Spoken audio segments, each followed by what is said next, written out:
আপোনালোকে মোৰ মূৰটো দেখি গমেই পাইছে, চুলি আছে সেইকেইডাল সৰি সৰি একেবাৰে নাইকিয়াই হৈছে। আৰু কেইদিনমানৰ পাছত দেখিলে আপোনালোকে মোক কমেণ্টহে কৰিব, পৰি তোমাৰ চুলিবোৰ কি হ'ল বুলি।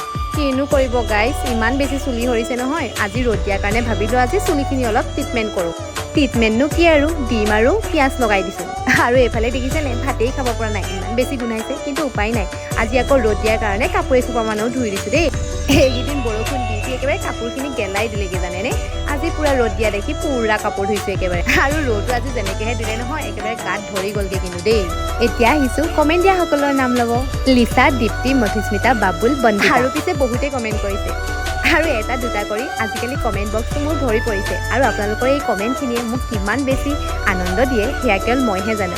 এবাৰ নহয়, মই দুবাৰমান পঢ়োঁ জানেনে। আপোনালোক সকলোলৈকে মোৰ ফালৰ পৰা বহুত বেছি মৰম। আৰু আপোনালোক সদায় মোৰ লগত এনেকৈ থাকিব নহয়, আশা কৰোঁ থাকিব। আজিলৈ আহিছোঁ তেন্তে, বাই।